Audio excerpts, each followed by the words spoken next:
اعوذ باللہ من الشیطان الرجیم بسم اللہ الرحمن الرحیم وَنُيَسِّرُكَ لِلْيُسْرَىٰ فَذَكِّرْ إِن نَّفَعَتِ الذِّكْرَىٰ، آپ تو یاد دہانی کراتے رہیے اگر فائدہ دے سمجھانا۔ اور اس میں در حقیقت یہ ہے کہ ذکر جو ہے اللہ تعالیٰ کا اور اللہ تعالیٰ کی تذکیر جو ہے، اگر تو کہہ دیا ہے یہاں پر اگر فائدہ پہنچائے، لیکن اس کا یہ مطلب نہیں کہ اگر فائدہ پہنچائے تبھی تذکیر کی جائے، اس لیے کہ آگے آ رہا ہے سَيَذَّكَّرُ مَن يَخْشَىٰ، یعنی آپ اگر تذکیر کریں گے تو جس کے دل میں کچھ خوف ہے اس کو تو فائدہ ہو جائے گا نا۔ آپ تذکیر فرما رہے ہیں، نئی وحی آ گئی ہے، اسے آپ نے پڑھ کر سنایا ہے، وہ جن کو پرواہ نہیں ہے ان کو تو فائدہ نہیں ہوگا، لیکن آپ کے اہل ایمان ساتھیوں کے علم میں اضافہ ہوگا، ان کے اندر اور جو ہے ایمان جو ہے بڑھے گا۔ سَيَذَّكَّرُ مَن يَخْشَىٰ وَيَتَجَنَّبُهَا الْأَشْقَىٰ، البتہ جو شقی ہے، بدبخت ہے، وہ اس سے اپنا پہلو کترا جائے گا، وہ پہلو موڑ لے گا۔ الذی یصلی النار الکبریٰ، جس کا انجام پھر یہ ہونا ہے کہ وہ بڑی آگ میں جھونکا جائے گا، داخل ہوگا بڑی آگ میں۔ ثم لا یموت فیہا ولا یحییٰ، پھر نہ اس میں وہ مرے گا اور نہ زندہ رہے گا، نہ زندوں میں نہ مردوں میں۔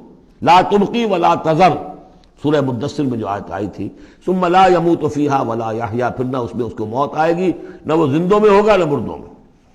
قد افلح من تزکیٰ، یقیناً کامیاب ہو گیا وہ، یہ مضمون بھی آگے اب پھیلے گا اور بڑھے گا، ترقی کرے گا۔ قد افلح من تزکیٰ، بے شک کامیاب ہوا وہ کہ جس نے تزکیہ حاصل کر لیا، اپنے آپ کو پاک کر لیا۔ یعنی انسانی روح جو ہے وہ اس جسم میں جب قید کی گئی ہے، بنایا گیا بہت بلند، لقد خلقنا الانسان فی احسن تقویم، پھر ڈالا ہے اس میں، اس حیوانی جسد کے اندر، ثم رددناہ اسفل سافلین۔ اب یہ کہ یہاں سے وہ چڑھائی چڑھنی پڑے گی، یہاں سے اوپر اٹھنا ہوگا، آپ کو محنت کرنی ہوگی، ہر انسان کو تزکیہ کرنا ہوگا، فلاح حاصل کرنے کے لیے کچھ اپنے جذبات کو کنٹرول کرنا ہوگا، کچھ اپنی شہوات کو دبانا ہوگا، اپنے نفس کا ضبط نفس کا سامان کرنا ہوگا، کچھ اپنی روح کی تقویت کا سامان کرنا ہوگا، جیسے کہ یہ دو طرفہ پروگرام رمضان کا ہے کہ دن میں روزہ رکھو اور اس حیوانی وجود ہے اسے ذرا کمزور کرو، تھوڑا سا مزمحل کرو، تاکہ اس کا دباؤ جو ہے اس روح ربانی کے اوپر، اس بدن میں کچھ کمی آئے۔ رات کو کھڑے ہو جاؤ اور اس روح کے اندر آبیاری، اس کے اوپر قرآن کے انوار کی بارش کرو، اس سے یہ کہ یہ روح تازہ ہوگی، زندہ ہوگی، اپنے رب کی طرف متوجہ ہوگی۔ یہ ہے عمل تزکیٰ۔ قد افلح من تزکیٰ وذکر اسم ربہ فصلی، اور اس نے دیا نام، اپنے رب کے نام کا ذکر کیا اور پھر نماز پڑھی۔ تو اس میں یہ کہ یہی شکل ہو چکی ہے جمعے کے اندر۔ پہلے جو ہے تذکیر کے لیے خطبہ ہوتا ہے، خطبہ جو تذکیر کے لیے ہے۔ چنانچہ جو حدیث ہے مسلم شریف میں، حضور کا معمول کیا تھا جمعے کے لیے؟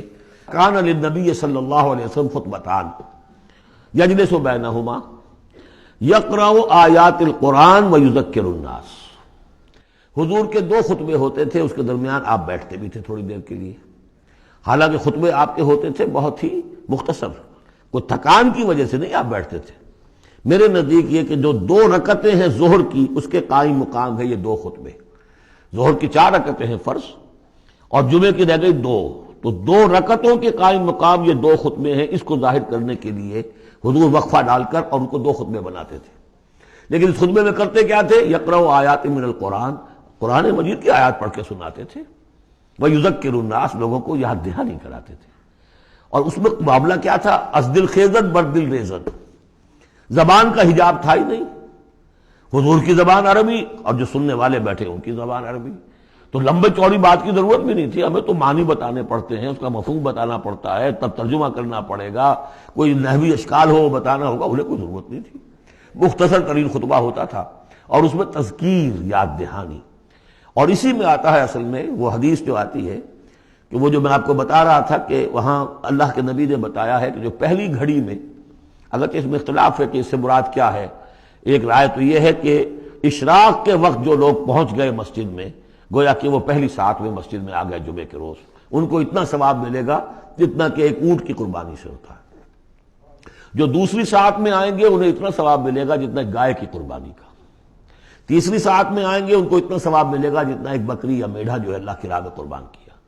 چوتھی ساعت میں آئیں گے ان کے لیے ایسا ہے کہ ایک جو مرغی ہے وہ اللہ کی راہ میں صدقہ کر دی، اور جو 5ویں میں آئیں گے وہ ایسے جیسے کہ ایک انڈا اللہ کی راہ میں خیرات کر دیا۔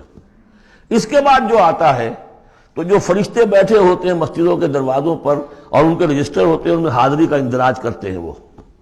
اس کے بعد جب امام کا خطاب شروع ہو جاتا ہے، لیکن وہاں خطبہ ہوتا تھا، خطاب نہیں. ہمارے ہاں تو پھر دو چیزیں ہو گئی، ایک اردو کی تقریر، پھر ایک خطبہ.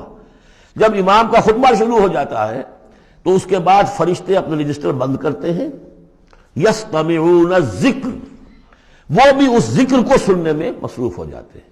یعنی اب جو آنے والے ہیں ان کا اندراج نہیں ہوتا.